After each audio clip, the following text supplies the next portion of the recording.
Halo, perkenalkan nama saya Tulus Nathanael Atarigan dengan NIM 22113142020. Saya berasal dari Fakultas Bahasa dan Seni, jurusan Sendera Tasik, prodi Pendidikan Seni Musik.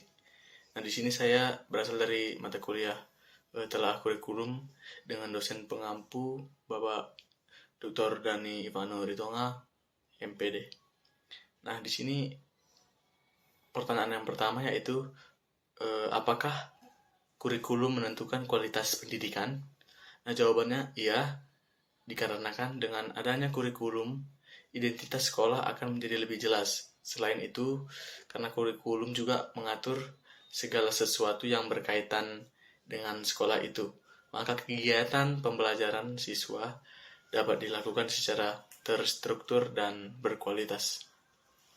Untuk pertanyaan yang kedua, yaitu jelaskan fungsi kurikulum dalam proses pendidikan. Jelaskan fungsi kurikulum dalam proses pendidikan. Nah, jawabannya fungsi kurikulum dalam proses pendidikan yaitu sebagai alat untuk mencapai suatu tujuan, yaitu tujuan pendidikan. Nah, hal ini juga berkaitan dengan pengejaran target-target yang membuat para peserta didik dapat mudah memahami berbagai materi ataupun melaksanakan proses pembelajaran untuk setiap hari dengan mudah. Lalu yang ketiga itu ada jelaskanlah komponen-komponen kurikulum dan bagaimana hubungan antar komponen-komponen kurikulum tersebut. Nah, yang pertama itu adalah komponen tujuan kurikulum. Nah, merupakan suatu program yang dimaksudkan untuk mencapai tujuan pendidikan. Nah, tujuan itulah yang dijadikan sebagai arah ataupun acuan segala kegiatan pendidikan yang dijalankan. Lalu yang B, komponen isi atau materi. Nah, isi program kurikulum adalah segala sesuatu yang diberikan kepada anak didik dalam kegiatan belajar mengajar dalam rangka mencapai tujuan. Nah, isi kurikulum meliputi jenis-jenis bidang studi yang diajarkan dan isi program yaitu tiap-tiap bidang studi tersebut. Lalu yang C itu ada komponen media. Nah, komponen media ataupun sarana dan prasarana.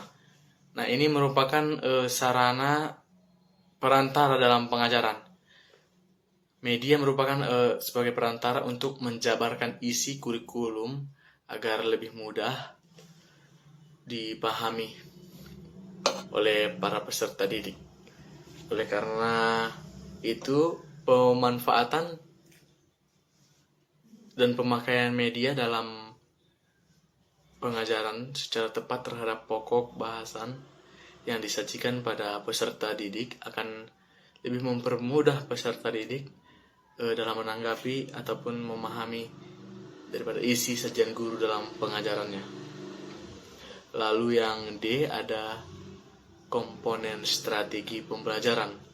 Nah, strategi merujuk pada pendekatan dan metode serta peralatan mengajar yang digunakan dalam pengajaran. Tetapi ada hakikatnya strategi pengajaran tidak hanya terbatas pada hal itu saja. Nah, pembicaraan strategi pengajaran tergambar dari cara yang ditempuh dalam melaksanakan pengajaran, mengadakan penilaian, pelaksanaan bimbingan dan mengatur kegiatan, baik itu yang secara umum berlaku maupun yang bersifat khusus dalam pengajaran. Lalu yang E itu ada komponen proses belajar mengajar. Nah, pada komponen ini sangat penting dalam sistem pembelajaran sebab diharapkan melalui pembelajaran akan terjadi perubahan tingkah laku pada diri peserta didik tersebut. Nah, keberhasilan pelaksanaan proses belajar mengajar merupakan indikator keberhasilan pelaksanaan kurikulum. Lalu ada F, nah yaitu komponen evaluasi. Nah, evaluasi di sini merupakan salah satu komponen kurikulum. Dalam pengertian yang terbatas, evaluasi kurikulum itu dimaksudkan untuk memeriksa tingkat ketercapaian tujuan-tujuan pendidikan yang ingin diwujudkan melalui kurikulum yang bersangkutan. Lalu yang keempat itu pertanyaannya ya, tujuan pendidikan di Indonesia untuk mewujudkan manusia Indonesia yang bulat dan utuh. Dan apa maksud dari pernyataan tersebut? Nah, jawabannya itu tujuan utama yang harus menjadi orientasi di dalam pendidikan. Nah, salah satunya adalah mengembangkan potensi dan mencerdaskan manusia menjadi semakin lebih baik. Lalu yang kelima itu ada kurikulum dianggap sebagai jembatan yang sangat penting untuk mencapai titik akhir yang ditandai dengan perolehan suatu ijazah. Nah, apa yang dimaksud dengan pernyataan tersebut? Nah, pernyataan tersebut dengan menempuh suatu kurikulum, siswa dapat memperoleh ijazah.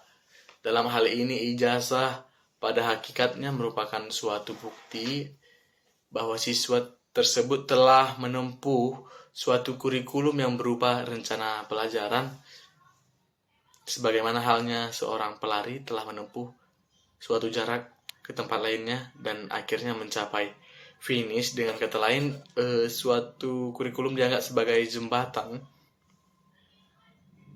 yang sangat penting untuk mencapai titik akhir dari suatu perjalanan yang ditandai oleh perolehan suatu ijazah tertentu. Lalu yang keenam itu ada kurikulum pada suatu periode akan mengalami perubahan. Bagaimana pendapat saudara tentang hal tersebut? Nah, kita menyadari atau tidak, kita terima atau tidak, siap atau tidak, perubahan merupakan suatu bagian yang tidak bisa dipisahkan dari kehidupan kita sehari-hari. Nah, kurikulum kita memang harus berubah, tapi di Indonesia butuh life skill. Nah, butuh assertiveness agar kita siap menghadapi perubahan. Nah, seorang guru juga seharusnya menerapkan metode pengajaran yang menyemangati, bukan menghukum. Lalu yang ketujuh itu ada kurikulum juga bisa dikembangkan menurut lokasi. Nah, bagaimana cara pengembangan kurikulum berdasarkan lokasi? Nah, tahapan pengembangan kurikulum kalau dilihat dari desain dan pelaksanaannya terdapat 6 tahapan, yaitu yang pertama, kurikulum yang direkomendasikan oleh pakar pendidikan. Lalu yang kedua itu ada kurikulum yang ditulis, yaitu oleh pembuat kebijakan pendidikan. Lalu yang ketiga ada kurikulum yang didukung. Nah, itu oleh pemerintah dan penyandang dana lainnya. Lalu yang keempat itu ada kurikulum yang diajarkan, itu oleh guru di dalam kelas. Lalu kurikulum yang dipelajari, yaitu oleh murid tersebut. Lalu yang keenam itu ada kurikulum yang diujikan. Nah, dalam ujian middle semester, UNAS, dan lain sebagainya. Itu. Lalu yang kedelapan itu soalnya ya, jelaskan perbedaan separate subjek kurikulum dengan collaborative kurikulum. Nah, separated subjek kurikulum yaitu ini berarti bahwa semua bergambar berada dalam kompartemen terpisah yang terpisah satu sama lain.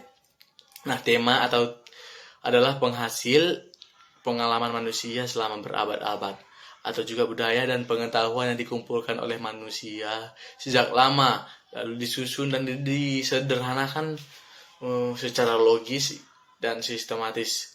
Nah, pada setiap usia yang akan disajikan kepada siswa sesuai dengan itu. Lalu selanjutnya ada correlate subjek kurikulum. Nah, ini berarti bahwa setiap mata pelajaran ada hubungannya dengan itu. Lalu yang kesembilan itu ada jelaskan komponen kurikulum tingkat satuan pendidikan. Nah, yang pertama itu ada visi dan misi satuan pendidikan. Dalam pengembangannya mengembangkan visinya, kepala sekolah itu harus bisa mendayagunakan kekuatan-kekuatan yang relevan bagi kegiatan internal sekolah. Kekuatan-kekuatan tersebut dapat dibagi menjadi dua kelompok. Nah, yang pertama itu ada kekuatan yang berhubungan dengan apa yang sedang berlangsung di luar sekolah. Lalu kedua, kekuatan yang berhubungan dengan klien pendidikan, yaitu latar belakang sosial, aspirasi keuangan, sumber-sumber masyarakat, dan karakteristik lingkungan. Lalu yang kedua, ada tujuan kurikulum tingkat satuan pendidikan. Nah, dalam pengembangan KTSP, satuan pendidikan harap mampu menyusun program peningkatan umum yang mencakup tujuan, sasaran, dan target yang akan dicapai untuk program jangka pendek. Lalu yang ketiga itu yaitu menyusun kalender pendidikan. Nah, pada kalender pendidikan adalah pengaturan waktu kegiatan pembelajaran peserta didik selama 1 tahun ajaran. Nah, kalender pendidikan mencakup permulaan tahun ajaran, minggu efektif belajar, waktu pembelajaran efektif, dan hari libur. Lalu yang keempat itu ada struktur muatan KTSP. Nah, struktur muatan KTSP mencakup mata pelajaran, muatan lokal, pengembangan diri, pengaturan beban belajar, kenaikan kelas, penjurusan, kelulusan, pendidikan yang berbasis keunggulan lokal dan global. Lalu yang kelima itu ada silabus. Nah, silabus itu adalah rencana pembelajaran yang pada suatu dan atau kelompok mata pelajaran atau tema tertentu yang mencakup standar kompetensi yang kompeten. Lalu selanjutnya yang keenam itu ada rencana pelaksanaan pembelajaran ataupun RPP. Nah, ini adalah rencana yang menggambarkan prosedur dan pengorganisasian pembelajaran untuk mencapai satu kompetensi dasar yang ditetapkan dalam standar isi dan dijabarkan dalam silabus. Lalu yang ke-10 adalah mengapa seorang guru harus memahami betul kurikulum yang berlaku. Nah, karena guru adalah merupakan suatu titik sentral, yaitu sebagai ujung tombak dalam pengembangan kurikulum. Nah, keberhasilan dalam belajar mengajar antara lain ditentukan oleh kemampuan, profesionalitas, dan pribadi guru tersebut. Dikarenakan pengembangan kurikulum bertitik tolak di dalam kelas, nah guru hendaknya itu mengusahakan gagasan fungsi kurikulum untuk guru, yaitu digunakan untuk pedoman guna melaksanakan proses di dalam belajar mengajar. Karena jika guru tidak mampu berpedoman pada kurikulum, maka nantinya proses pembelajaran itu tidak akan berjalan secara efektif.